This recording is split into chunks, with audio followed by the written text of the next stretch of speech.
The billionaire sent her to prison. She returned with his secret child. Hello, my beautiful family. Welcome back to Mr. Peter Stories. I'm Mr. Peter, and it's truly a blessing to have you here. No matter how much time passes, I never forget my amazing audience. Your love and support mean the world to me, and I'm so grateful that you're here today. Before we begin, let's do something special. Many of you have been with this channel for a long time, and every story we share brings us closer together. So today, I'm taking attendance once again. Go to the comments right now and write, "I am present." Let me know you're here and ready for another unforgettable journey. Today's story is filled with powerful emotions, unexpected twists, and life-changing lessons. It may make you smile, bring tears to your eyes, and inspire you to see life in a whole new way. Please watch until the very end, because the ending carries the most powerful message of all. And after you've finished watching, come back to the comments and tell me what lesson you learned from this story. I read your comments, and I truly enjoy hearing your thoughts and experiences. Now, without wasting another moment, let's begin today's incredible story. The bell over the kitchen door rang at exactly 1 o'clock, and Freya Combs didn't look up right away. She had her hands in a tray of plantains, sleeves shoved past her elbows, mind already 3 steps ahead toward the weekend's 2 events. Thursdays ran like this, a list too long for the hours in it. A kitchen quiet enough that she'd learned to trust the silence, the kind that meant the day was finally moving the way it should, but the quiet that followed the bell felt different. She lifted her head. He stood just inside the door, in a grey suit that cost more than her monthly rent in Liberty City. Taller than she remembered, grey threading through hair that used to be solid black. The eyes hadn't changed at all, and her stomach dropped the way it had the very first time she'd seen them, years before any of this, back when those eyes still meant something good. Julian August. He glanced at his phone, checking an address like a man arriving somewhere unfamiliar. "I'm looking for Freya Combs. I have a 1 o'clock. He didn't recognize her. She nearly laughed, though nothing about the moment was funny. 6 years ago, she'd been Freya Mitchell, engaged to this man, 28, and certain his promises were solid ground. Now she was Freya Combs, her grandmother's maiden name, the one she'd taken back the week she walked out of prison, stenciled now in careful letters above the door of a kitchen she'd built herself, board by board. He'd changed. She'd changed more, in ways that didn't show on the outside. "That's me," she said, steadier than she expected. He crossed the room, hand out, the same easy smile she used to think was charming before she learned exactly what it could hide. "Julian August. I'm putting together my company's launch event next month. Your name kept coming up everywhere I asked." She wiped her palms on her apron before taking his hand, buying a second to decide what her face would do. "I've heard good things about your company too." That part wasn't a lie. August Logistics had been in the Herald twice that year. Port expansion, new contracts, his photo on page 4, smiling in a suit, looking like a man who'd never once let someone else carry the weight of his choices. She'd seen that article in March and left the room before finishing it. "So you'll take it on?" he asked, the way he used to ask things, like the answer was already decided somewhere outside the conversation. "Depends on the event. Walk me through it." They sat at the steel prep table, since there was nowhere else, and he didn't seem to mind, pulling a folder from his bag like any ordinary client meeting. 200 guests, investors, city council, a few names from the Port Authority. He wanted something he called Caribbean Miami Fusion, food that felt like home. She almost asked whose home he meant. He talked for 20 minutes about menu and budget and timing. She watched him laugh at his own small jokes, check his phone twice without apologizing, look at her without truly seeing her at all, not the woman who used to fall asleep against his shoulder in a 1-bedroom off Calle Ocho. Not the woman who'd spent 18 months in a Florida correctional facility for crimes tied to money that moved through accounts he controlled. Not the mother of his son, asleep right now 3 miles away at Liberty City Elementary, with no idea the man whose face occasionally crossed the evening news shared his blood. Freya? Julian leaned in slightly. Still with me? Sorry, long day. She pulled the folder closer, gave herself somewhere safer to look. I can take this on. Deposit by Friday, final headcount 2 weeks out. Perfect. He stood, buttoning his jacket with the unhurried confidence of someone who'd never had to wonder whether a room would go his way. For one terrible second, she thought he might lean down the way he used to, sealing the moment with something casual and familiar. He didn't. He just smiled, the same smile from years ago, aimed now at someone he believed was a stranger. Good to work with someone who actually delivers, he said. You'd be surprised how rare that is. She waited until the door closed behind him before she let her hands shake.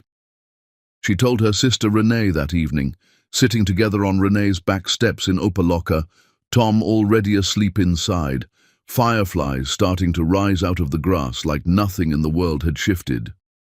He didn't recognize you, Renee said. Not a question. She knew Julian's face from the news, same as Freya did. Not even a flicker. Renee turned to look at her directly, the way she did right before saying something Freya didn't want to hear. Walk away from this job, today. Tell him you're booked. Give him another caterer's number. I don't care what excuse you use. I don't need the money that badly anymore. You know that.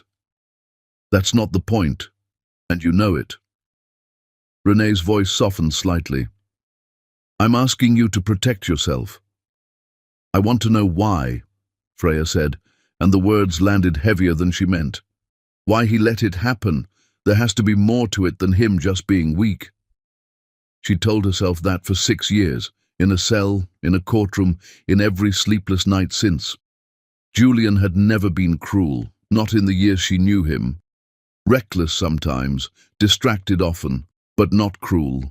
The man who'd sat with her through her father's hospital visits, who'd cried once at their engagement dinner because he said no one had ever truly believed in him before. That man didn't seem capable of watching the woman he claimed to love disappear into a prison sentence while he quietly built an empire 300 miles north, unless someone had made him. You're doing the thing again, Renee said, giving people more credit than they ever earned. Maybe, or maybe I take this job, get close enough to learn what actually happened, and decide what to do with it on my own terms, not because he shows up in my kitchen unannounced. Renee shook her head slowly, but didn't push further. She'd known her sister long enough to recognize a decision already settled into place. Inside, through the screen door, the steady hum of Tom's box fan carried into the yard, the fan he insisted on even with the air conditioning running, because he liked the sound. 7 years old, already carrying small pieces of his father in ways that quietly broke Freya's heart. The same stubborn set to his chin, the same habit of asking why until he got an answer that actually meant something. He didn't know Julian's name. Freya had made sure of that. As far as Tom understood, his father simply wasn't in the picture, no further explanation offered. Not yet, not until she had one she could give him and still feel like a good mother saying it. But August logistics had been in the news often that year, and lately Tom had started asking questions she didn't have easy answers for. She didn't know yet that those questions were about to collide with everything she was setting into motion. She only knew that for the first time in 6 years, she had a way into Julian's life, handed to her by his own hand, inside a folder full of catering numbers, without him understanding what he'd actually given her access to. She picked up her phone before she could talk herself out of it. Deposit received. I'll start on the menu this week. I'd like to see the venue in person before I finalize anything. The 3 dots appeared almost instantly. He was still looking at his phone, same as always. Of course, I'll have my assistant send the address. Glad you're on board, Freya. She sat with that sentence longer than it deserved. Glad you're on board. As though she were simply a vendor he'd found through a recommendation. As though she hadn't spent 18 months in a cell with his name caught in her throat every night, asking a god she wasn't certain was listening why the man she loved had let it happen to her. She was on board now, certainly, just not for any of the reasons he believed. Chapter 2. What Freya Doesn't Know. Julian August stood at the window of his 11th floor office near the Miami River, watching container ships move slow and steady toward the port his father had spent 30 years building from a single warehouse. His phone buzzed against the glass desk behind him. He didn't need to check the screen to know who it was. Only one person called this many times before 9 in the morning. "Desmond," he said, picking up, "I'm about to walk into a meeting. You hired her." Desmond Cole's voice came through tight. None of the easy charm he usually wore, like a second suit. "The Combs woman. You actually hired her for the launch."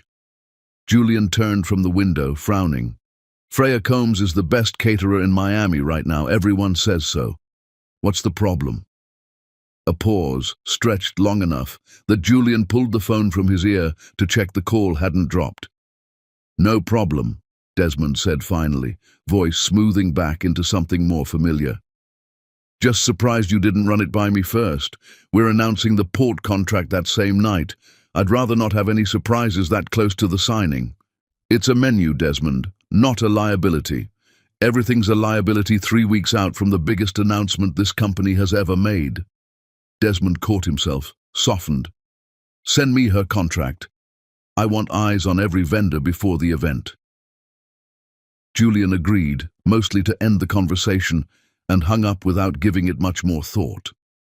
He had no idea what Desmond actually knew. He didn't know that Freya Combs had once been Freya Mitchell, the woman Julian had been engaged to 7 years earlier, the woman whose signature had ended up on financial documents tied to money that should never have touched her accounts. Julian remembered Freya Mitchell.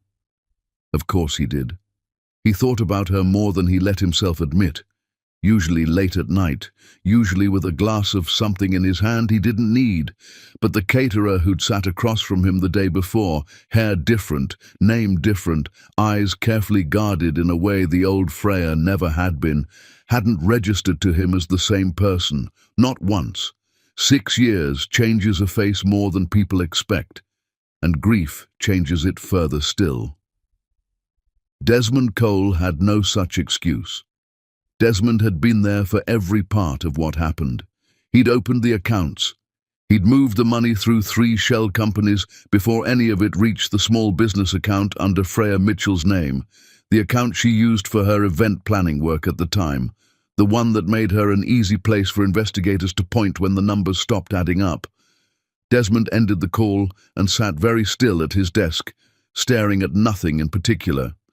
He'd built a careful life on the assumption that Freya Mitchell had disappeared after her release, the way so many people did, swallowed by a system that rarely let anyone climb fully back out. He'd checked years earlier, quietly, and found a name change, a closed social media account, nothing current.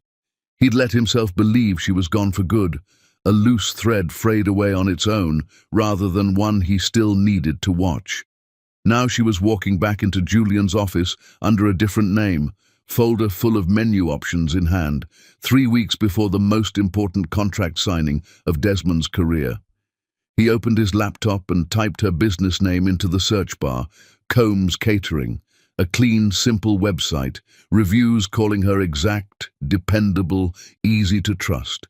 A woman who'd built something real out of nothing, twice now, the second time from underneath the very wreckage he'd left her standing in. He closed the laptop without finishing the thought. He needed to know how much she remembered, how much she suspected, whether this was coincidence or something far more deliberate.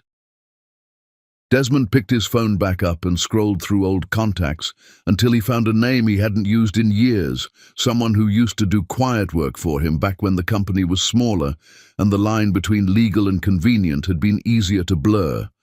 He typed a message, deleted it, then typed it again. Need background on a vendor. Discreet. Will pay well. He sent it before he could talk himself out of it, then sat back listening to the hum of the city 11 floors below, telling himself this was simple due diligence. Protecting the company. Protecting Julian, who had no idea what kind of fire he'd just invited into the building. Desmond told himself a great many things that morning, the same things he'd told himself most mornings since the day, 8 years earlier, when he first decided that moving money through someone else's name was simpler than moving it through his own. He told himself Freya Mitchell would land on her feet eventually, that she was young, that first-time sentences rarely lasted as long as people feared, that everyone involved would move on, given enough time. He hadn't accounted for a woman who didn't move on so much as rebuild, brick by brick, under a new name, until she was sitting across a table from the very man whose silence had cost her everything, in a kitchen 3 miles from a son neither he nor Julian yet knew existed. Desmond didn't know about Tom.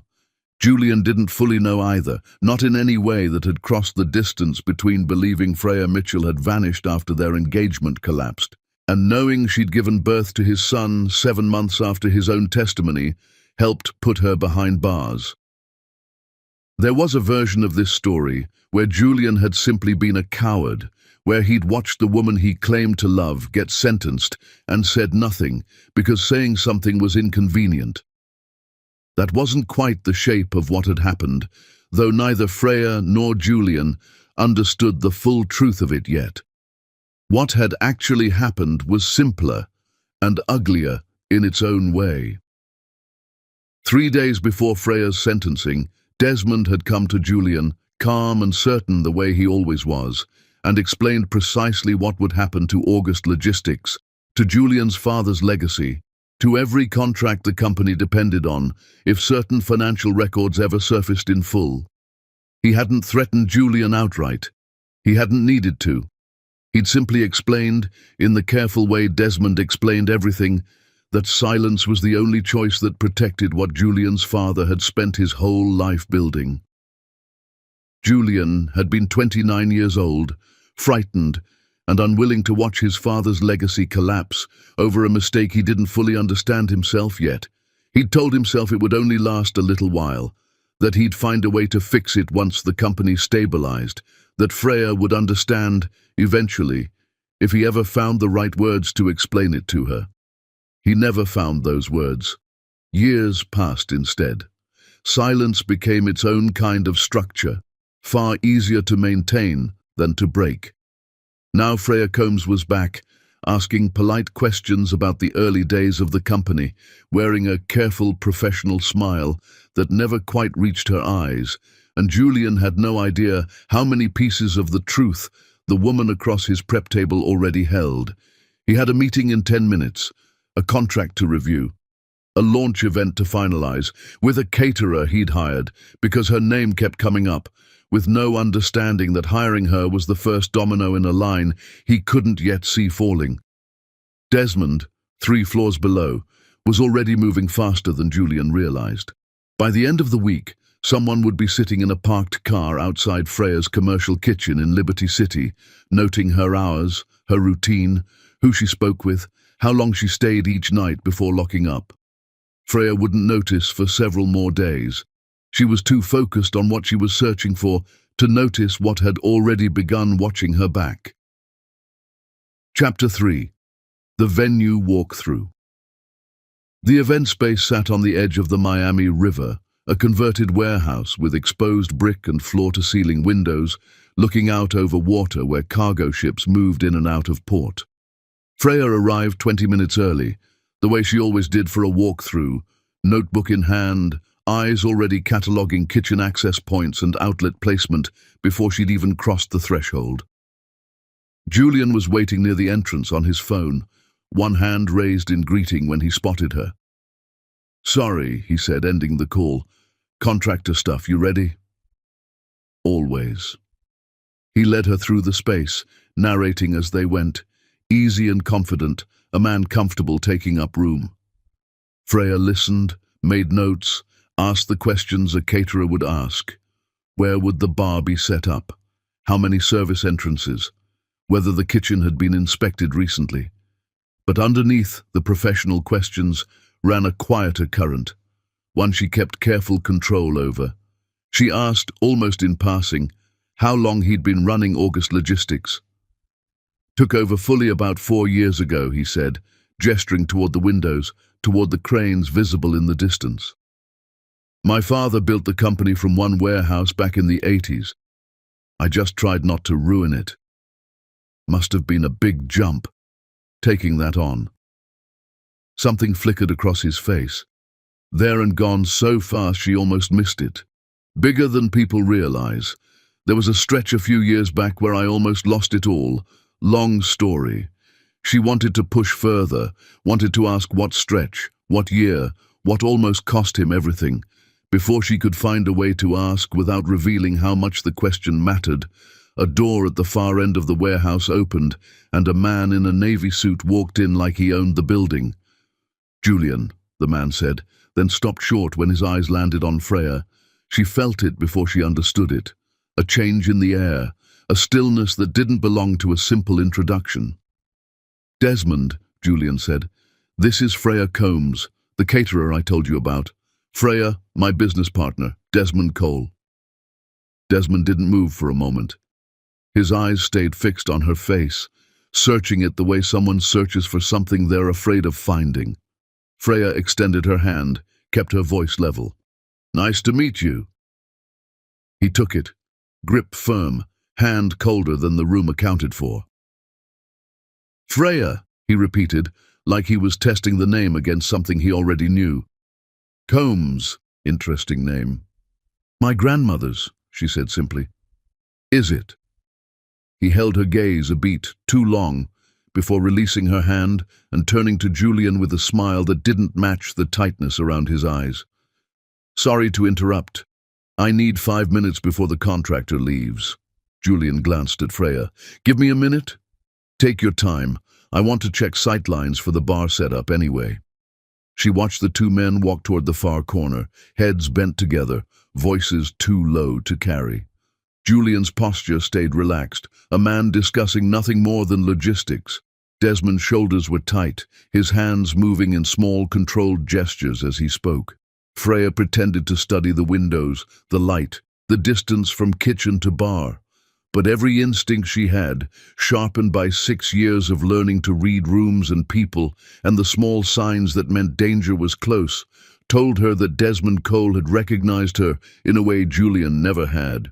Not as a vague face from somewhere in the past, as Freya Mitchell, completely, instantly, with something underneath it that looked less like surprise and more like fear. She thought back through everything she knew about August Logistics, which until 3 days ago had been almost nothing beyond what she'd read in the Herald. Julian August, CEO. The company built by his father expanded under his leadership. She didn't recall ever seeing Desmond Cole's name in any of the coverage. That, she realized, was strange in itself. A business partner significant enough to be pulled away from a contractor meeting to deal with a vendor, and yet invisible in every article she'd read about the company's growth. She pulled her notebook closer and wrote nothing about sightlines. Instead, in small handwriting along the margin, she wrote a single name, Desmond Cole. Across the warehouse, Desmond kept his voice low enough that the words wouldn't carry, though his hands betrayed the calm he was trying to project. You didn't think to mention her last name before today, he said. I told you. Freya Combs. You met her file. You said, go ahead. Julian's brow furrowed. What's going on with you? Nothing. Desmond exhaled, forced his shoulders to relax. She just looks familiar. Probably catered something for the Beaumont account last year. I get faces mixed up. It was a poor excuse, and Julian's expression said he half noticed it as one. But he let it go, the way people let things go when they have 100 other items pulling at their attention.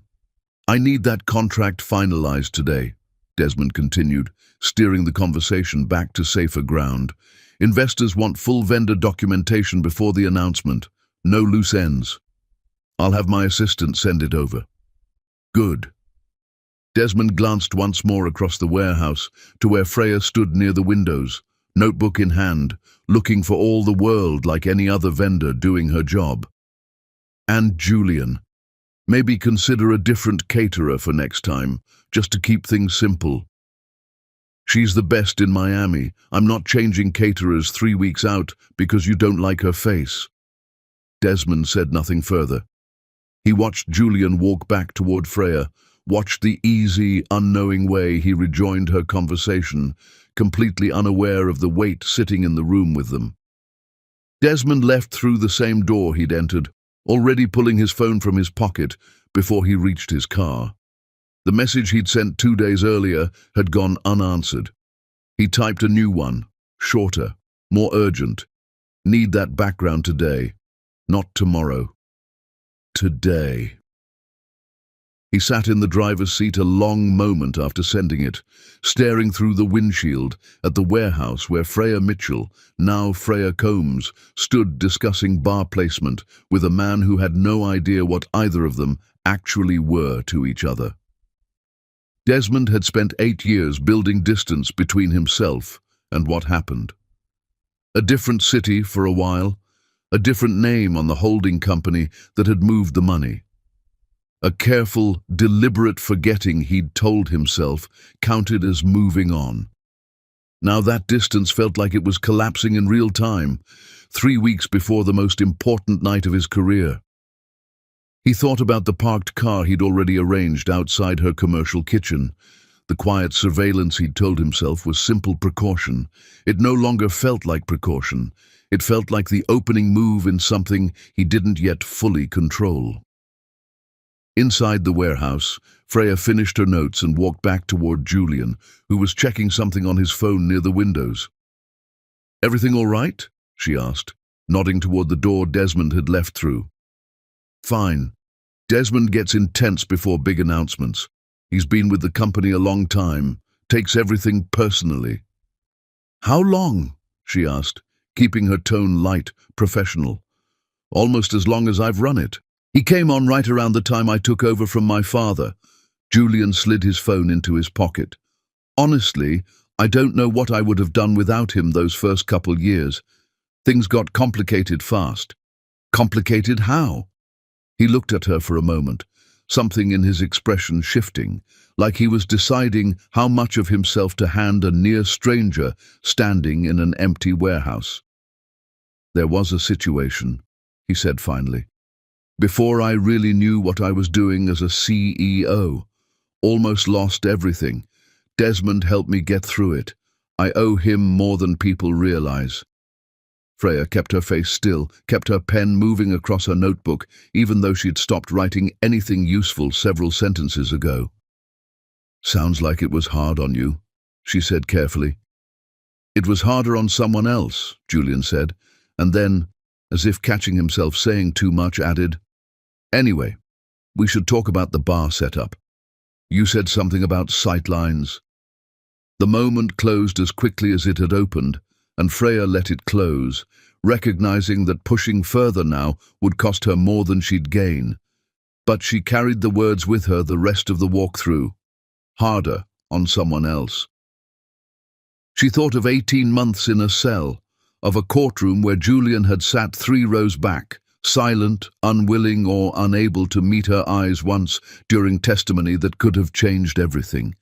Of 6 years spent wondering whether he'd simply stopped loving her, or whether something else entirely had kept him silent. For the first time since he'd walked back into her kitchen, she let herself consider a possibility she hadn't allowed room for before now. That Julian August might not have been the architect of what happened to her.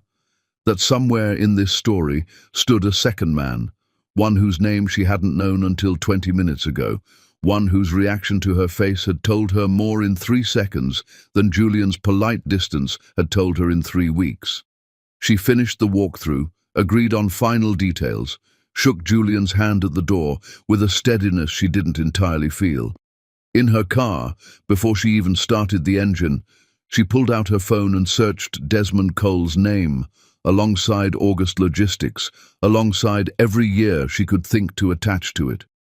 The search returned almost nothing, a handful of mentions in industry directories, no interviews, no photographs beyond a single corporate headshot, years old, professionally blank, a man who had built himself to be invisible. Freya sat in the parking lot a long while after the search finished loading, watching the cargo ships move slowly along the river, and understood, with a certainty that settled cold and clear in her chest, that she'd just found the second half of a story she'd spent 6 years believing only had one villain in it. Chapter 4. The Lie Julian Told Himself. Freya kept the court records in a manila folder at the bottom of her closet, beneath a box of old photographs she hadn't looked at in years. She hadn't opened that folder since the week she moved into her first apartment after release, when a lawyer friend of Renee's had helped her request copies of everything, telling her that someday she might want to understand exactly what had been done to her. She hadn't been ready then. She was ready now. She spread the documents across her kitchen table on Sunday night, after Tom had gone to bed, the box fan humming faintly down the hall. Bank statements, transfer records, the original indictment, pages of numbers she'd skimmed past years ago, too overwhelmed at the time to read them with any real attention. This time, she read every line. The case against her had centered on a business account under Freya Mitchell Events, the small planning company she'd run before catering, before prison, before any of this. Investigators had traced laundered funds moving through that account in amounts too precise to be accidental. 11,000 here, 14,000 there, always just under the threshold that triggered automatic bank review. She remembered none of those transactions. She'd told her lawyer that at the time, had insisted she'd never authorized them, and had watched her own insistence get buried under signatures that looked enough like hers to convince a jury otherwise. She studied those signatures now, slower, more carefully than she ever had during the trial itself, when fear had made everything blur together. They weren't her signature. Close enough to fool a quick glance, but the loop on the F curled differently than hers ever had. A small detail no one had thought worth arguing over years ago, when the larger case against her had felt unwinnable from the start. She kept reading. 3 accounts had moved money before it reached her business account. The first 2 were shell companies she didn't recognize, registered addresses that traced back to mail drop locations in Doral. The third made her sit back hard in her kitchen chair. A company called Sterling Bridge Holdings. She didn't recognize the name immediately, but something about it nagged at her, familiar in a way she couldn't place until she pulled out her phone and searched it alongside Desmond Cole's name. The search returned a single old filing buried in a business registry database, easy to miss unless someone was looking specifically. Sterling Bridge Holdings, registered 8 years ago, listed officer, D. Cole. Freya sat very still at her kitchen table, the hum of the refrigerator suddenly loud in the quiet. She read the filing again, certain she'd misunderstood it somehow. She hadn't. The dates lined up. Sterling Bridge Holdings had been registered 4 months before the first laundered transaction hit her business account, and dissolved 11 months after her sentencing, quietly, without any public notice beyond a single line in a state registry. She spent the next 2 hours cross-referencing everything she could find, building a timeline on a legal pad, her handwriting growing smaller and more cramped as the picture sharpened. Money had moved from Sterling Bridge Holdings through 2 shell companies into her business account in amounts and patterns clearly designed to implicate her specifically, not randomly chosen, specifically. Someone had built a path that led directly to her name, and away from whoever actually controlled Sterling Bridge.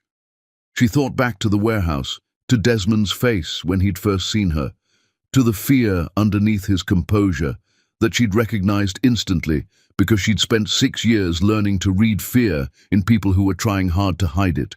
She thought about Julian's testimony.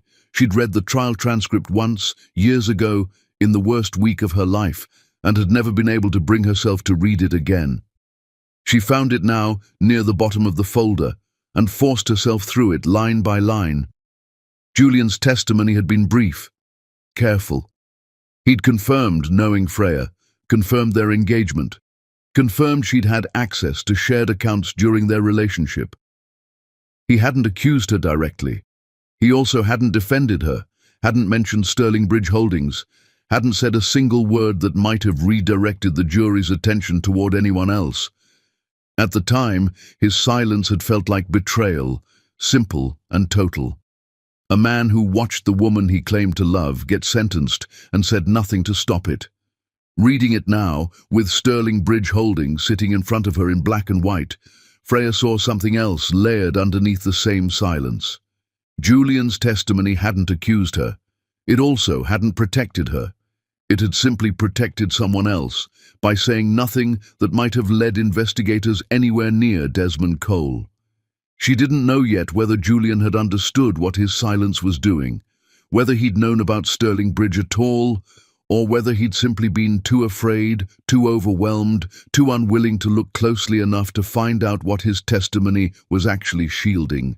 But she knew, sitting at her kitchen table at midnight with 6 years of careful, controlled grief finally cracking open into something sharper, that the story she'd told herself in prison, the simple story where Julian had chosen his company over her without a second thought, was not the whole truth.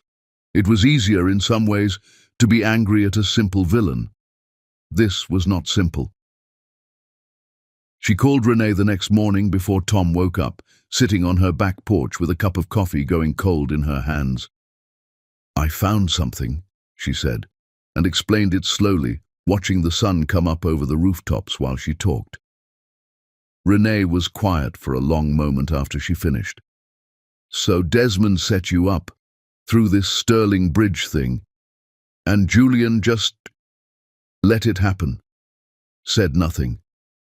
Maybe he didn't know the full picture." "Freya." Renee's voice carried the particular patience she used when she thought her sister was being too generous with people who hadn't earned it. "Even if he didn't know about Sterling Bridge specifically, he knew you. He knew you better than almost anyone on this earth. And he sat in that courtroom and said nothing that might have helped you. Whatever he didn't know, he knew that much. I'm not defending him. Sounds a little like you are." Freya didn't answer right away. She watched a heron move slow and deliberate along the canal behind Renee's yard, the way it did most mornings, patient in a way she envied. "I just want to understand what actually happened," she said finally. 6 years, Renee. I built a whole new life believing one version of events. If that version is wrong, even partly wrong, I need to know that before I decide what to do with any of it. And if you find out the truth makes him look better, what then? Then it still doesn't undo 18 months. It still doesn't undo Tom growing up without a father he never asked to lose. Freya's voice stayed level, though something underneath it had gone very still and very certain. Understanding why something happened doesn't mean forgiving it. I just want to walk into whatever happens next with my eyes open. I didn't have that the first time. Renee exhaled slowly on the other end of the line. "Okay, what's the next move?" Freya looked down at the legal pad beside her coffee, at Sterling Bridge Holdings written and underlined twice, at the timeline she'd built late into the night. "I need to know who else was involved in setting up that shell company. Desmond's name is on one filing, but a company like that doesn't run itself. There's an accountant somewhere, a lawyer who drew up the paperwork, someone besides Desmond who knows exactly how this was built. And you think you can find that without tipping anyone off? I think I have 3 weeks before the launch event, and a seat at the table neither of them think matters." Freya closed the folder carefully, the way she might close something fragile. "Desmond already suspects something. I saw it on his face at the venue. I don't have the luxury of moving slowly anymore. Renee was quiet again, and when she spoke, her voice had lost some of its earlier edge. Just be careful. Whatever this is, whoever built it, they got away with it once already. People who get away with things tend to fight hard to keep it that way. I know, Freya said, looking out at the canal, at the heron now perfectly still, watching the water for something only it could see. I'm counting on it. Chapter 5. The Reversal. The launch event was 16 days away, and Freya had started arriving at every meeting with Julian 15 minutes early, giving herself time to settle before the careful work of testing him began. She found him in the warehouse kitchen on a Tuesday afternoon, reviewing a stack of vendor invoices with the particular frown he wore when numbers weren't behaving the way he wanted them to. Bad day? She asked, setting her bag on the steel counter. Just contractor overages, nothing dramatic. He set the papers aside, rubbed a hand across his jaw. What have you got for me today? Final tasting notes. And a question, if you don't mind. Go ahead. She'd planned the question carefully the night before, turning it over until it sounded casual enough to survive scrutiny. I was doing some research on the company for the menu concept.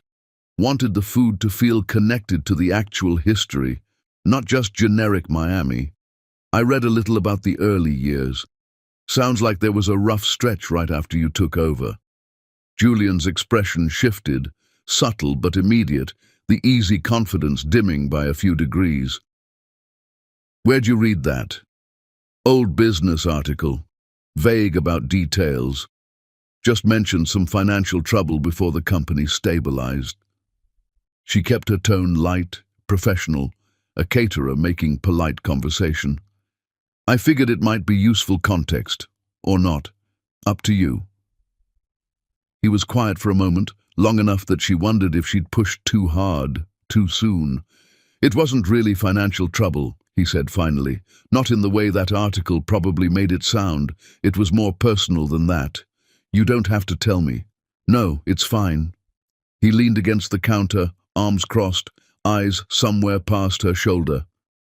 There was a situation, right after I took over from my father. Someone close to me got hurt by decisions I made, decisions I'm still not entirely proud of. Freya kept her hands steady on the tasting notes in front of her, kept her voice carefully neutral. What kind of decisions? The kind where you tell yourself you're protecting something bigger than yourself and only later realize you destroyed something smaller and more important instead. He shook his head, like he was trying to physically dislodge the thought. Sorry, that's vague. It's not something I talk about much. You don't owe me an explanation. I just noticed you got quiet. I get quiet about it because I don't have a version of the story that makes me look like a good person, Julian said, and something in his voice cracked slightly, enough that Freya felt it land somewhere underneath her careful composure. There was someone I loved. Things happened that I didn't fully understand at the time, and I made a choice to stay silent instead of fighting for her because I was scared of what fighting might cost. I've spent 6 years telling myself I'd find a way to make it right eventually. I never have. Freya stood very still. She'd walked into this conversation expecting indifference, or at best, a carefully managed half-truth designed to protect his own image. She hadn't expected this, the genuine weight in his voice, the specific shape of his guilt, which didn't sound like the guilt of a man who'd simply chosen convenience over love. It sounded like the guilt of a man who had been afraid and had let that fear cost him everything and had never once stopped carrying it. Did you ever try to find her? Freya asked, the question slipping out before she could measure whether it was safe to ask.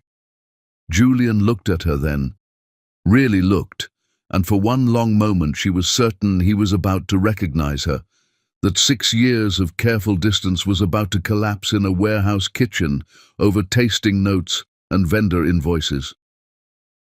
I looked, once, he said quietly. A long time ago. I found out she'd changed her name, moved on as far as I could tell. I told myself that meant she was better off without whatever I would have brought back into her life by reaching out. Maybe she wasn't better off, Freya said, before she could stop herself. Maybe she just learned how to survive without you because she didn't have another option. Julian's eyes stayed on her face, something flickering behind them that she couldn't quite name. That's a generous read on a situation you don't actually know anything about.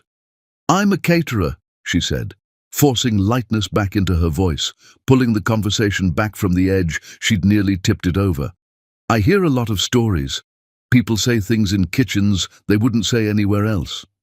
He studied her a moment longer, then exhaled, some of the tension easing from his shoulders. Maybe that's true. Anyway, I didn't mean to unload all that on you. We should get back to the menu.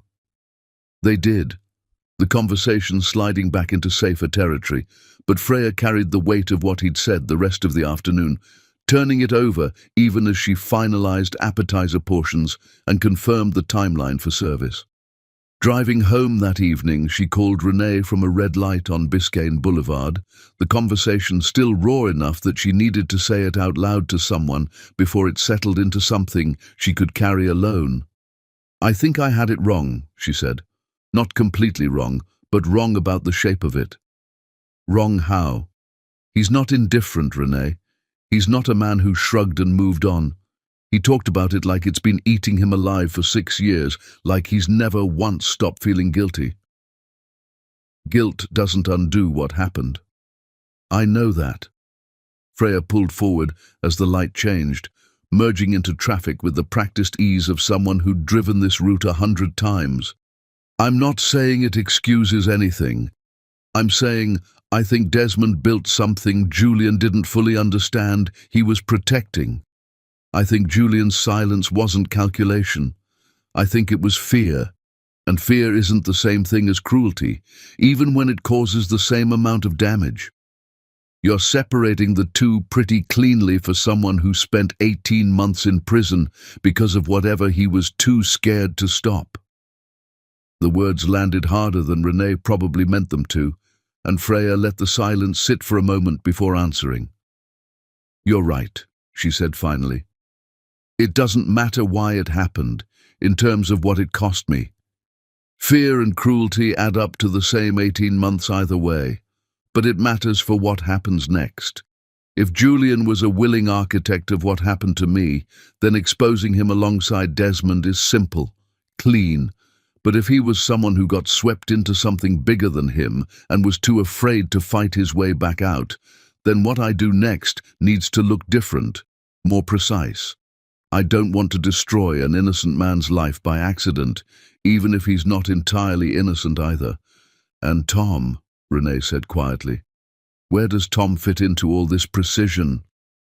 Freya didn't answer right away. She turned onto her street, the familiar rows of small houses with porch lights starting to flicker on in the evening light, and thought about her son, asleep 3 miles from a man who had no idea he existed. A man who had just spent an afternoon describing the worst decision of his life, without knowing he was describing it to the person it had cost the most. I don't know yet, she said honestly, but I know I'm not telling Tom anything until I understand the whole shape of this. He deserves the truth, not pieces of it, all of it, once I actually have it. That's fair, Renee said. Just don't wait so long gathering the whole truth that you lose the chance to give him any of it on your own terms. Freya pulled into her driveway, cut the engine, and sat for a moment in the quiet, the weight of the day settling fully into her shoulders for the first time since the warehouse kitchen. I won't, she said. I'm running out of time to wait anyway. 16 days and counting. Chapter 6. The deadline. The email arrived on a Wednesday morning while Freya was loading trays into her van for a small wedding rehearsal dinner, her phone buzzing against the dashboard with a calendar invite she hadn't requested. She read it standing in her driveway, ice slowly melting in the cooler at her feet. August Logistics Port Authority contract, official signing and public announcement, launch event, venue. All press confirmed. She'd known the launch event mattered. Julian had said as much from the first meeting, mentioned investors and city council names, and the general weight of the evening. What she hadn't fully understood, until this email landed in her inbox by accident, copied to a vendor list she should never have been included on, was the scale of what was actually happening that night. This wasn't simply a company celebration. This was the signing of a contract that would, according to the brief paragraph beneath the calendar invite, secure August logistics control over a significant portion of new port expansion work for the next decade. Press confirmed, city council attending, the kind of night that made or permanently altered a company's future in a single evening. Freya stood in her driveway a long moment, the Miami heat pressing down around her, recalculating everything she thought she understood about her own timeline. She'd been moving carefully, deliberately, gathering pieces of the truth at a pace that felt responsible, felt safe. She'd told herself she had time. 16 days had felt, a week ago, like enough room to be thorough.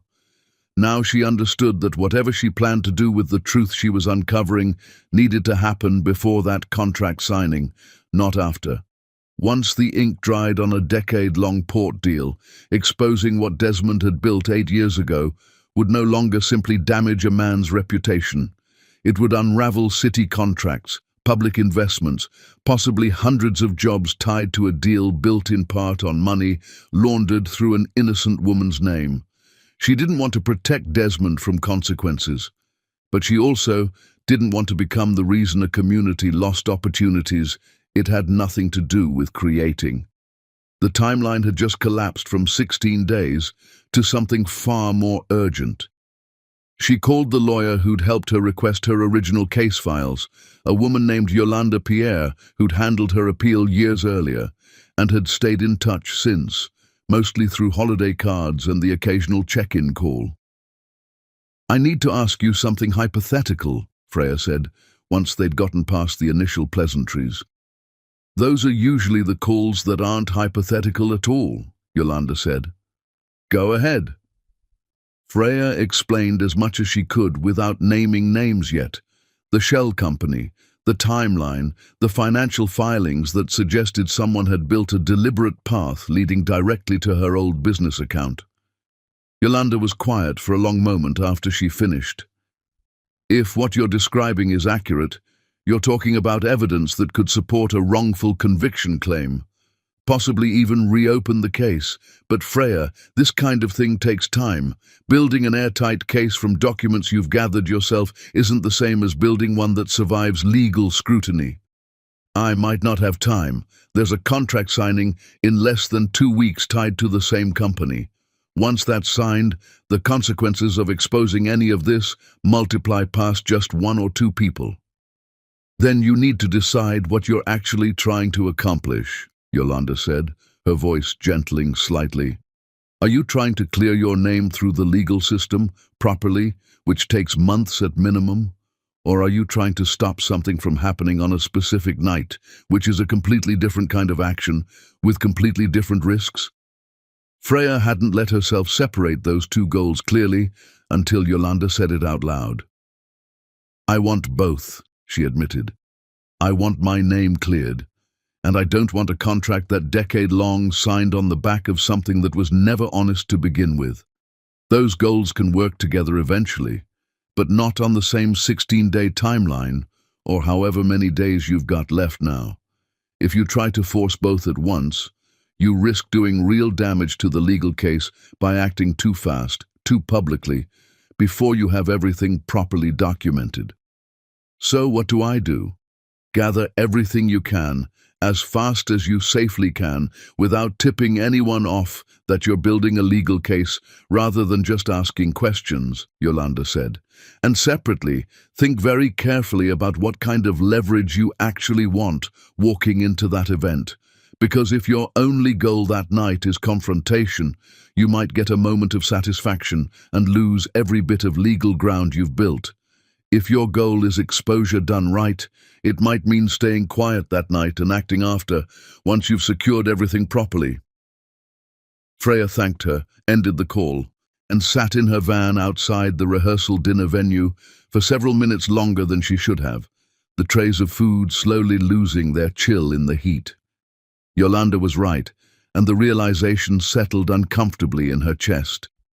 Every instinct she had wanted to walk into that warehouse on launch night and force the truth into the open, in front of investors, in front of press, in front of Julian.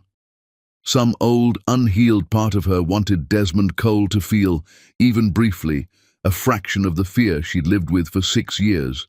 But the responsible path, the one that actually protected her case and her son's future, meant something far less satisfying. It meant continuing to gather evidence quietly, possibly all the way up to the night of the event itself, and resisting the urge to use any of it until she had enough to make it count. That night, after Tom had gone to bed, Freya sat at her kitchen table with the legal pad from 2 weeks earlier, adding new notes beneath the Sterling Bridge Holdings timeline. She needed the accountant or lawyer who'd structured the shell company. She needed something connecting Desmond directly to the falsified signatures on her old business account, something more concrete than a single old filing with his initials on it. She thought about the parked car she'd noticed twice now outside her kitchen in the past week, gone before she could get a clear look at the driver, but present enough that she'd started varying her schedule, leaving through the back alley instead of the front. She hadn't told Renee about the car yet. She wasn't entirely sure why, except that naming it out loud felt like it would make the danger more real than she was ready for it to be. Her phone buzzed. A text from Julian, unrelated to the event, almost casual in tone. "Thanks again for listening yesterday. Don't get to talk like that with many people. Anyway, see you Friday for final tasting." She stared at the message a long moment before typing back something equally light, equally professional, giving nothing away of the storm building underneath the surface of every interaction between them. "See you Friday." She set the phone down and looked back at her notes. At Sterling Bridge Holdings underlined twice, at the 11 days remaining until a contract signing that would either be stopped in time or sealed permanently into place. 11 days to find proof solid enough to matter. 11 days to decide what kind of mother she wanted to be when she finally told Tom the truth. 11 days to figure out whether Julian August deserved to be standing beside her when the truth came out, or whether he deserved to learn it the same way everyone else would, in public, with no warning at all. She closed the legal pad, turned off the kitchen light, and lay awake long after, listening to the quiet hum of Tom's fan down the hall, counting days she didn't feel like she had enough of. Chapter 7. Someone Freya trusted. Davinson Joseph had known Freya since high school, back when they were both teenagers cutting through Liberty City on bikes too small for either of them, long before prison, long before Combs Catering, long before any of the careful architecture she'd built her life into since. He worked now as a records clerk for the county court system, a steady, unglamorous job that came with exactly the kind of access Freya needed. She called him on a Thursday evening, the kind of call she'd never had to make before, asking a favor that crossed a line she knew she was asking him to cross too. "I need help finding who filed the paperwork on a shell company," she said, after the easy small talk had run its course. "Sterling Bridge Holdings, registered about 8 years ago. I need to know who the registered agent was, who drew up the incorporation documents, whatever's in the public system, and whatever isn't, if you can get to it." Davinson was quiet for a moment. "That's old. And the second part of what you're asking isn't exactly public record, Freya." "I know. I wouldn't ask if it wasn't important." "This about your case?" She hadn't told him everything, only enough over the years for him to understand the broad shape of what had happened to her, the unfairness of it, the name Desmond Cole that she mentioned now for the first time. "It's about clearing my name," she said. "For real this time. Not just moving on and pretending I made peace with it." Davinson exhaled slowly on the other end of the line. "Give me a few days. I'll see what I can pull without flagging anything on my end. This isn't exactly standard request territory.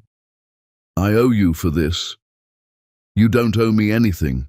Just be careful who you're shaking loose. People who build shell companies to hide 8-year-old crimes usually have more than one way of protecting themselves. She thanked him, hung up, and didn't think much more about the warning, too focused on the relief of finally having someone with real access willing to help her move faster than she could move alone. What Freya didn't know, couldn't know, was that Davinson had spent the past 2 years quietly drowning in debt from a divorce that had taken more than he'd expected. Debt that had recently attracted the attention of a man who'd approached him outside a downtown parking garage 3 days earlier with an offer that seemed, at the time, harmless enough to accept. The man hadn't given a name. He'd simply explained that someone was willing to pay generously for information about anyone who came asking questions related to a company called August Logistics, or a name called Sterling Bridge Holdings, or any inquiries touching a woman named Freya Combs. Davinson had said no initially, had walked away from the conversation telling himself he'd never actually act on it.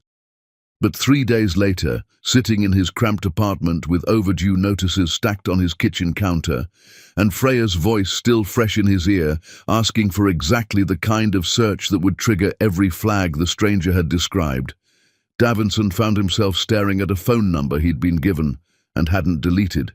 He told himself it wasn't really betrayal. He'd still help Freya. He'd still pull whatever records he could find for her. He was simply also going to mention, to a stranger with deep pockets and an apparent interest in protecting whoever was paying him, that someone had come asking. He told himself the two things could exist separately, that helping Freya and reporting on Freya weren't actually in conflict. He was wrong about that, though it would take him longer than it should have to understand exactly how wrong. He called the number 2 days later, after pulling together what little he could find through legitimate channels, mostly confirming what Freya already suspected about Sterling Bridge Holdings' registration timeline. "She's asking about an old shell company," Davinson said, keeping his voice low, even though he was alone in his apartment. "Sterling Bridge Holdings wanted to know who structured it." "Did you give her anything?" "Just confirmation of what's already public record. Nothing that points anywhere specific." A pause on the line. "Keep it that way, and let us know if she asks for anything more." Davinson hung up, feeling something curdle low in his stomach, a feeling he didn't examine too closely, telling himself again that he hadn't actually done anything that hurt Freya directly. He'd simply mentioned that someone was asking questions. That wasn't the same as handing over evidence. He believed that distinction would hold up under scrutiny. He was about to discover that some distinctions don't hold their shape once they're tested. Freya felt the shift before she understood its cause, a change in the air around her investigation that she couldn't name precisely but recognized instinctively, the way she'd learned to recognize danger during her time inside. The parked car outside her kitchen, which had appeared twice over the past 2 weeks, started appearing more regularly, 3 times in 4 days. Always gone before she got close enough for a clear look, but present enough that the pattern had become impossible to ignore. Desmond's behavior at the warehouse shifted too. He started attending every meeting Julian held with her, hovering at the edges of conversations he had no logistical reason to be part of, his eyes tracking her with a wariness that had sharpened considerably since the day at the venue when he'd first recognized her. She didn't know. Sitting at her kitchen table, reviewing the records Davinson had managed to gather, that the careful path she'd been building had already developed a leak somewhere along its length, a small betrayal from someone she trusted that was now feeding information, however limited, back toward the very man she was trying to expose. What she did know was that her window was narrowing faster than the calendar alone explained. She called Renee that night, voice tighter than usual. "Something's wrong. Desmond's watching me too closely now. The car outside my kitchen is showing up more often. I don't think I'm being careful enough anymore, and I don't know what changed. Did you tell anyone besides me what you're working on? Freya thought of Davinson, of the favor she'd asked him for, of his warning about people who build shell companies usually having more than one way of protecting themselves. She hadn't considered, until this exact moment, that the warning might have applied to more than just Desmond's own actions, that it might have applied to the very channel she'd used to ask for help. Davinson, she said slowly. I asked Davinson to help me pull records on Sterling Bridge Holdings. Do you trust him? I've trusted him since we were 15 years old. That's not the same question I asked, Renee said gently, and Freya sat with that distinction longer than she wanted to, staring at the legal pad in front of her, at the records Davinson had pulled, suddenly uncertain whether every piece of information in front of her was as safely hers alone as she'd believed. I need to be more careful, Freya said finally, about everyone, even people I think I can trust completely. Especially those people, Renee said. Those are exactly the ones who can hurt you worst, even without meaning to. Freya looked down at the records spread across her table, at the narrowing timeline, at the growing sense that whatever ground she'd gained over the past weeks had come at a cost she hadn't fully accounted for yet. 9 days remained until the launch event. She no longer felt entirely certain the path she'd been walking was as quiet as she'd believed it to be. Chapter 8. Tom's Question. The call from Liberty City Elementary came on a Tuesday afternoon while Freya was finishing inventory in her kitchen, and the moment she heard Tom's teacher's voice asking if she could come in for a quick meeting before pickup, she felt her stomach drop the way it always did when something involving her son slipped outside her control. Is he okay? Freya asked, already reaching for her keys. He's fine, Mrs. Delgado said quickly. Nothing disciplinary. I just think it would be good to talk in person. Freya arrived 20 minutes later, the classroom quiet except for the hum of the air conditioning, and a few students finishing up an after-school project at the back table. Tom wasn't among them.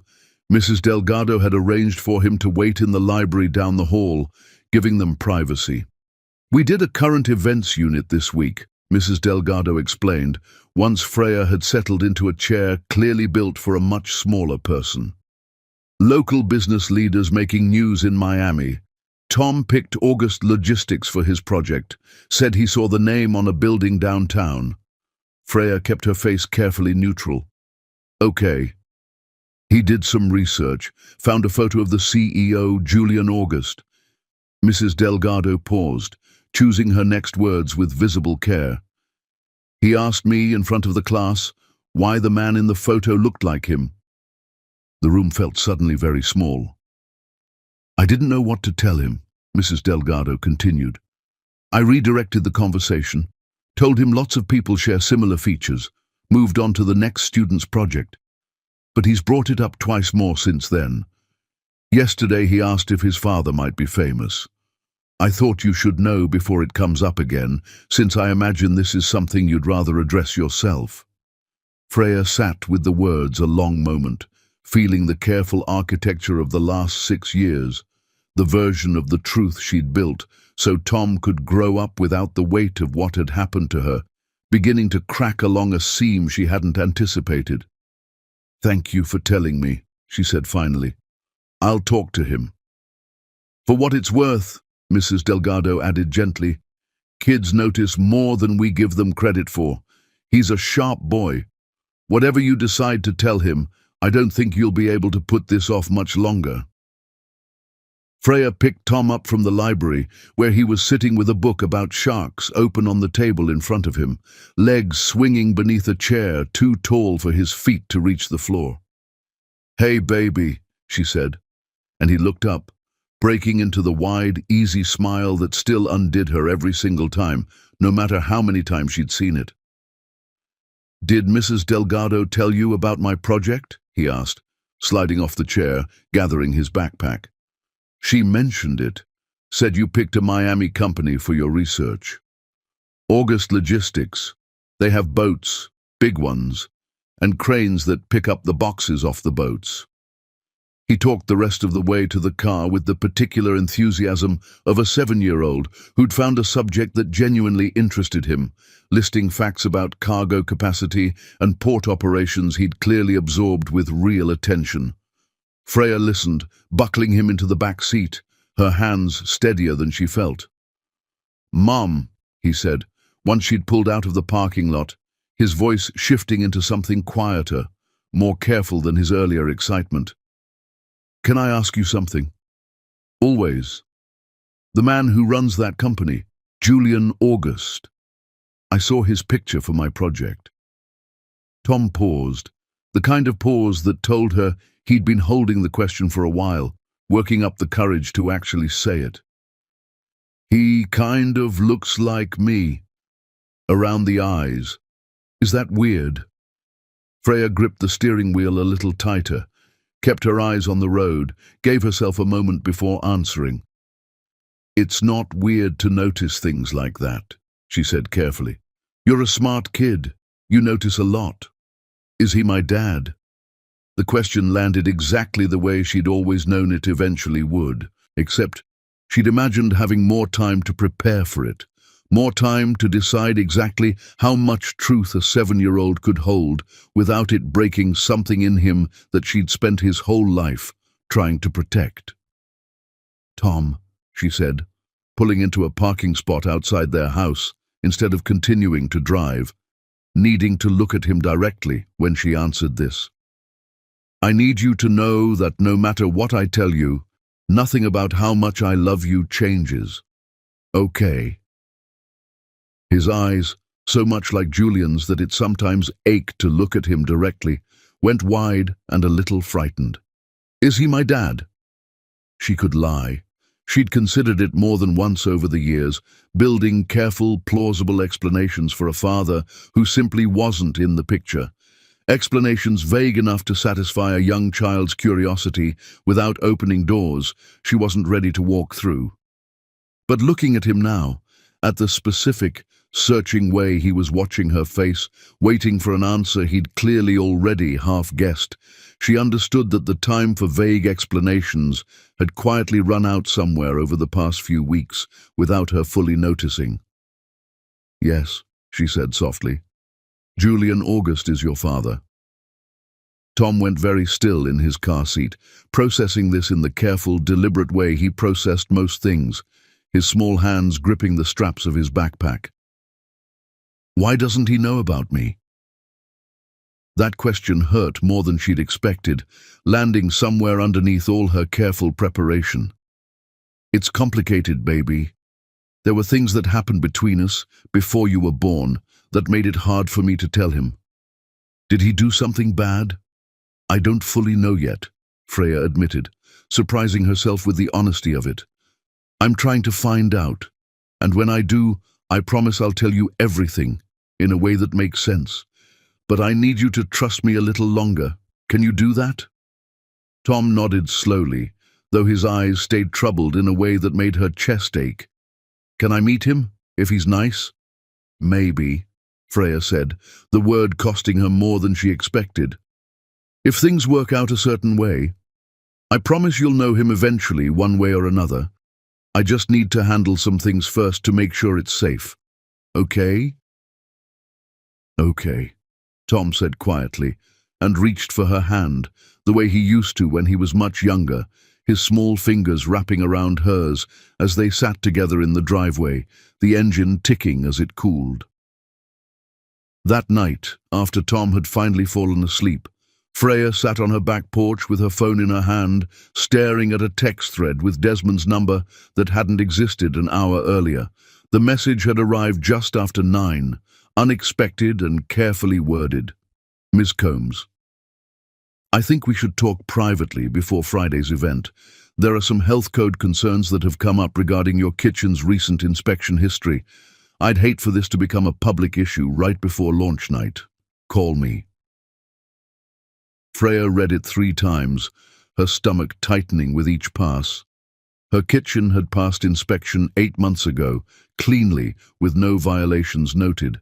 She knew that with absolute certainty, which meant Desmond was either bluffing, hoping the threat alone would be enough to pull her focus away from whatever she was building, or he had already taken steps to manufacture a problem that didn't actually exist. Either possibility told her the same thing.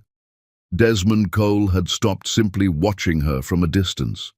He had moved into active interference, willing to threaten her livelihood directly, with 4 days remaining until the contract signing he was so desperate to protect.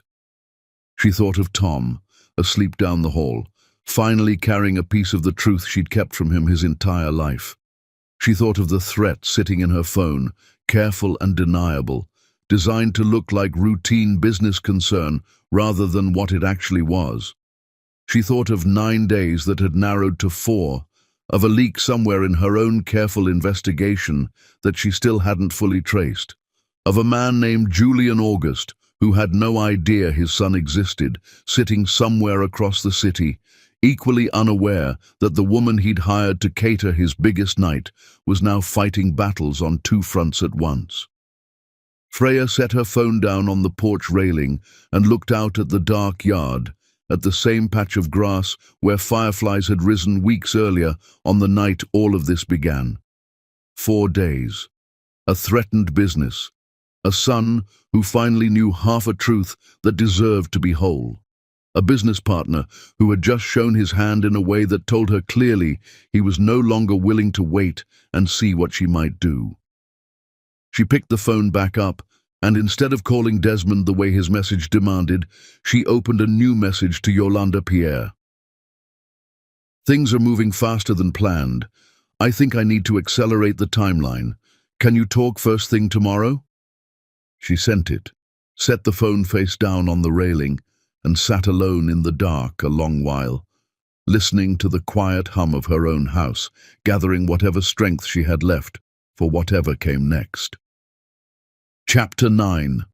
The Confrontation That Goes Wrong.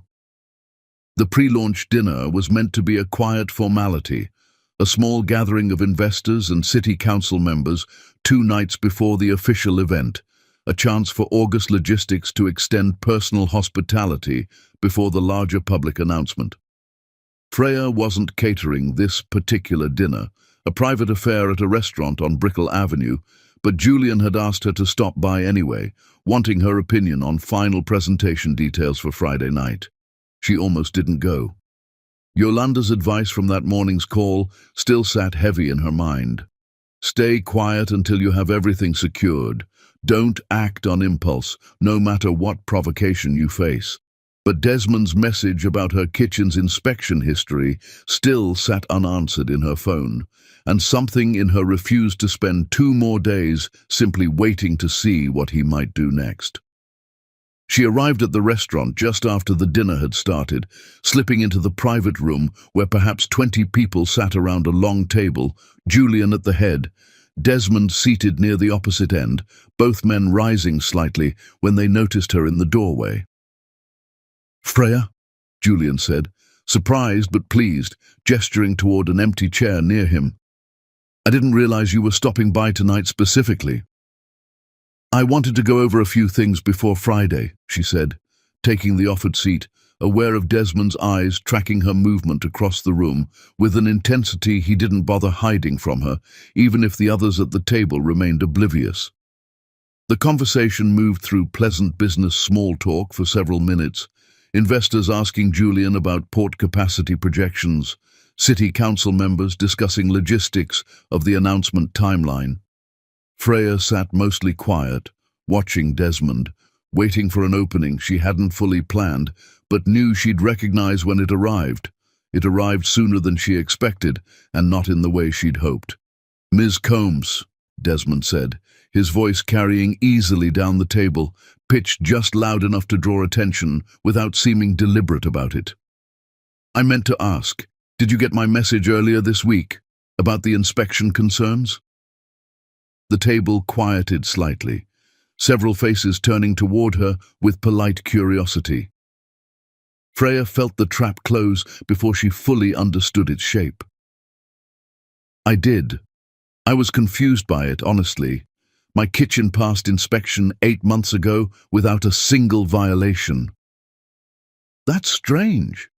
Desmond's tone stayed pleasant, almost concerned, the performance of a man simply raising a legitimate business issue. "I had someone look into it after some irregularities came up. I'd hate for anything to interfere with Friday's event." "There are no irregularities," Freya said, keeping her voice level despite the heat rising in her chest. "I'd be happy to send you my certification directly so we can clear this up." "Of course," Desmond smiled, the expression not quite reaching his eyes. "I just find it interesting timing, that's all. You showing up in Julian's life right as we're finalizing the biggest contract this company's ever pursued. Asking a lot of questions about the company's early history, I've noticed. Digging into things that have nothing to do with menu planning." The table's attention sharpened fully now, several investors exchanging glances, sensing something beneath the surface of the conversation that hadn't been there a moment earlier. "I ask questions because I take my work seriously," Freya said, fighting to keep her voice steady. "I like to understand the history of a company before I cater an event tied to its biggest night." "Is that what this is?" Desmond said softly, almost to himself, though pitched perfectly for the whole table to hear. "I wonder sometimes if there isn't something more personal going on here. Some vendors get a little too invested in proximity to success. Try to leverage that proximity for things beyond a catering contract." The accusation landed in the room like something physical, and Freya felt every careful piece of composure she'd built over the past weeks threatened to crack under the weight of it. "What exactly are you implying?" she asked, her voice sharper now than she'd meant to let it become. "I'm not implying anything," Desmond said, hands raised slightly, the picture of reasonable concern. "I'm simply noting a pattern. Inspection irregularities, unusual questions about company history, a sudden, intense interest in a man you'd never met before 3 weeks ago. I think the people at this table deserve transparency before we move forward together on something this significant." Freya stood up before she fully decided to, her chair scraping loud against the floor, every head in the room now turned fully toward her. "You want transparency," she said, and the words came faster than her careful planning had ever intended. 6 years of held breath, finally breaking loose at exactly the wrong moment, in exactly the wrong room. "Let's talk about Sterling Bridge Holdings. Let's talk about a shell company you registered 8 years ago, and the money that moved through it directly into an account under my name, an account that put me in prison for 18 months for crimes I never committed." The silence that followed was absolute. Julian's face had gone pale, his eyes moving rapidly between Freya and Desmond, visible confusion warring with something else, something that looked dangerously close to recognition, finally arriving several seconds too late to matter. "Freya," he said slowly, her name landing different in his mouth than it ever had before, like a puzzle piece finally sliding into place. "Freya Mitchell." "Yes," she said, the confirmation costing her everything she had left. "Freya Mitchell, the woman you let go to prison for something Desmond built. The woman raising your son 3 miles from this restaurant, who you've never met because you were too afraid to look hard enough to find either of us." The word landed in the room like a dropped glass, sharp and impossible to take back. Desmond moved quickly into the silence that followed, his voice calm, controlled, devastatingly effective. "I think this confirms exactly what I was concerned about," he said, addressing the table now, his eyes never leaving Freya. "This woman has apparently fabricated some kind of personal narrative, perhaps in an attempt to extract something from this company on the eve of our biggest announcement. I'd recommend we handle the remaining catering arrangements through alternative means and perhaps involve security regarding any further contact." "That's not what's happening," Freya said, but her voice, raw with everything she'd just exposed, sounded exactly like what Desmond needed it to sound like in that room. Unstable, emotional, easy to dismiss. She looked at Julian, desperate for him to say something, anything that recognized the truth she'd just handed him in front of 20 strangers. He sat frozen, jaw tight, eyes wide with a shock that hadn't yet resolved into anything actionable. The silence stretched, seconds that felt enormous, and in those seconds, Freya watched him fail to choose her. The same way he'd failed 6 years earlier, paralyzed now by surprise, the way he'd been paralyzed then by fear. "I think," Julian said finally, his voice unsteady, "we should take this conversation somewhere private. This isn't the place." It wasn't a defense. It wasn't even close to one. It was simply an attempt to manage the optics of a moment that had already spiraled past managing, and Freya heard it for exactly what it was. "You're right," she said quietly, gathering herself, pulling back every piece of composure she had left, into something that could carry her out of the room with whatever dignity remained available to her. "This isn't the place. I'm sorry I came tonight." She walked out without looking back, past confused investors and city council members already whispering to each other, past Desmond's carefully composed expression of concern, past Julian, still frozen in his chair, finally understanding too late exactly who had been standing in front of him for the past 3 weeks. She made it to her car before the shaking started, sitting behind the wheel in the restaurant's parking garage, hands gripping the steering wheel too tight, breath coming too fast. She had broken every piece of careful strategy Yolanda had warned her against. She had revealed everything in the worst possible room in front of exactly the people whose opinion mattered most for the contract Desmond was protecting, and she had watched Julian fail to defend her in real time, the same paralysis that had cost her everything once already, repeating itself in front of an audience. Her phone buzzed, a text from Julian, sent minutes after she'd left. "Freya, please, we need to talk. I had no idea. I'm so sorry. Please call me." She stared at the message a long moment, anger and grief tangled together too tightly to separate from each other. Another buzz. Yolanda, responding to a message Freya had sent before walking into the dinner, the timing of it almost cruel now. "Whatever you do, don't confront anyone publicly before we've secured the documentation properly. We need to move carefully." Freya closed her eyes, leaned her head back against the headrest, and allowed herself 30 full seconds to feel the weight of exactly how badly the evening had gone before she made herself sit up, wipe her face, and start the engine. 2 days remained until the launch event.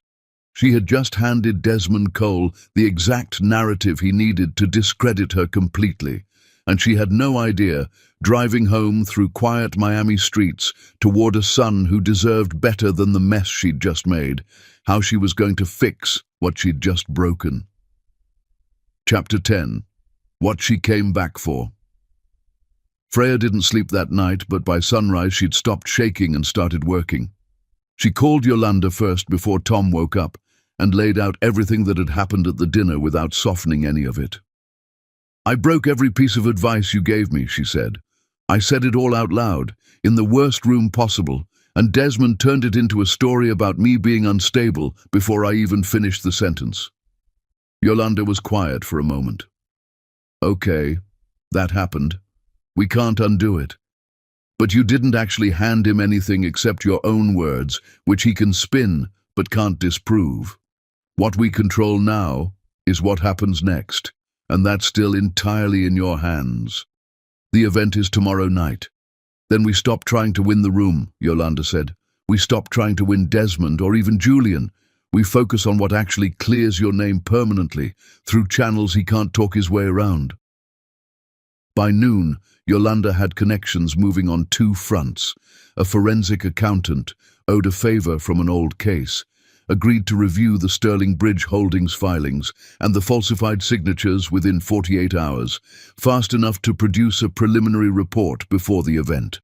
A contact at the Herald, someone Yolanda had worked with on a previous wrongful conviction story, agreed to look into the original case quietly, on the condition that any reporting wait until the evidence was solid enough to publish responsibly.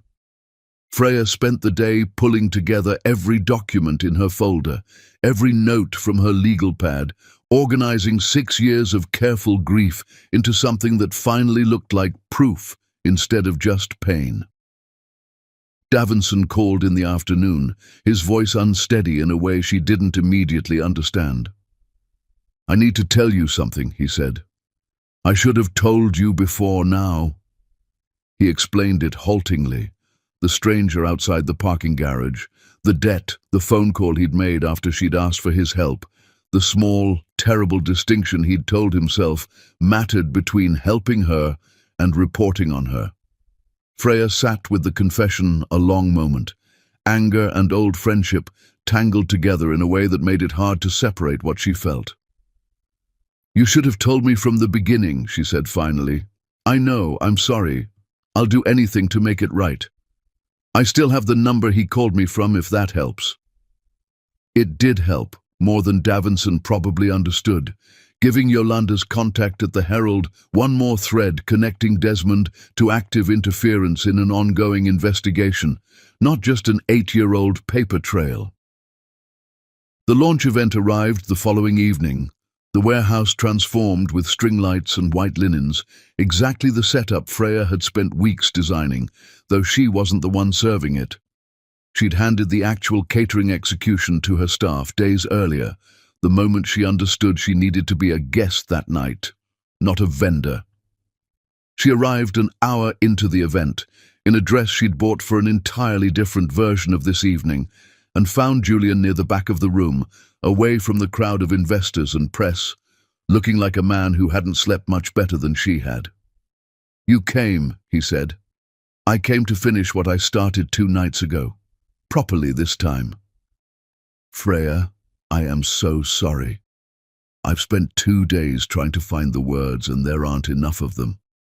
I should have said something the moment you said your name. I should have defended you instead of freezing." "You're right. You should have." She kept her voice steady, years of practiced control finally serving its real purpose. "But I'm not here for an apology tonight. I'm here because in about 10 minutes, a few things are going to become public, and I want you to hear it from me first, not from a reporter." She told him everything then, quickly, precisely. Sterling Bridge Holdings. The forensic accountant's preliminary findings confirming the falsified signatures didn't match her own. Davinson's confession, and the number that traced a clear line from Desmond to active interference. The Herald reporter, currently standing near the bar with a press badge, waiting for the signal Yolanda had arranged. Julian listened, his face moving through shock, then something harder, something that looked, for the first time since she'd met him in this life, like real resolve. "What do you need from me?"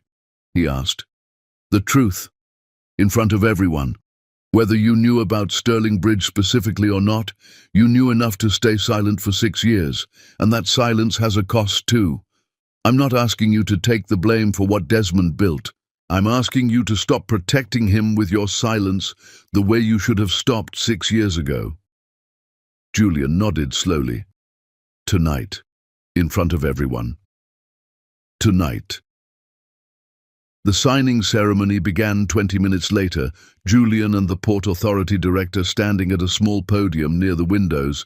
City council members and investors gathered close, press cameras angled to capture the moment the contract became official. Julian took the microphone before the signing began, his voice carrying clear across the warehouse. "Before we move forward tonight," he said, "there's something I need to say publicly, because I've let silence cause enough damage already." The room quieted, sensing something outside the planned program. He explained it carefully, factually, without excuses dressed up as explanations. 6 years ago, financial crimes connected to this company had resulted in an innocent woman's wrongful imprisonment, while the actual architect of those crimes remained free, protected in part by Julian's own silence during the original trial. He named Sterling Bridge Holdings. He named Desmond Cole, standing rigid near the edge of the crowd, his face draining of color as the room's attention shifted toward him. "I am not signing this contract tonight," Julian said, "until a full, independent investigation is opened into the original case, and until Freya Combs, formerly Freya Mitchell, receives whatever support and legal action is necessary to clear her name completely." The room erupted into a controlled kind of chaos. Reporters already moving, phones already out, city council members exchanging alarmed glances, Desmond pushing toward the exit before two of the investors, instinctively understanding the room had turned, blocked his path with simple, unhurried movement that left him nowhere to go. Freya stood near the back, watching the moment she'd spent 6 years building toward unfold, exactly as carefully as she'd hoped, finally, on her own terms instead of by accident. It wasn't satisfying in the way she'd once imagined it might be.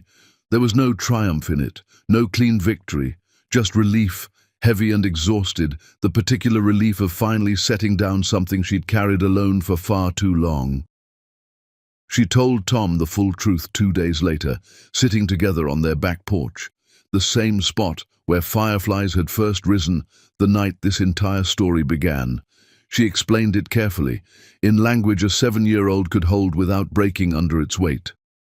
That his father hadn't known about him, that a bad man had done something that hurt her badly, and that his father had been too scared to stop it, which wasn't the same as not loving her, but wasn't good enough either. That she was working now to fix what had been broken properly, and that whatever came next, Tom would always come first in every decision she made. "Is he going to be in trouble?" Tom asked. "The bad man?" "I hope so. The people whose job it is to decide that are working on it now. And my dad." Freya thought carefully before answering. "Your dad did something brave a few days ago. He told the truth in front of a lot of people, even though it was hard and scary for him. That doesn't undo everything that happened before, but it matters." "Can I meet him?" "Yes," she said, and meant it fully for the first time. "I think it's time. But we're going to do it carefully, slowly, on a schedule that makes sense for you. I'll be there every step. He doesn't get to just walk into your life all at once, because he's ready now. He gets whatever role I decide makes sense, and that decision is going to take time, and it's going to be mine to make." Tom nodded, accepting this the way children often accept complicated truths, with more grace than most adults manage. "Okay," he said. "I'd still like to meet him, though. Maybe he can tell me more about the boats?"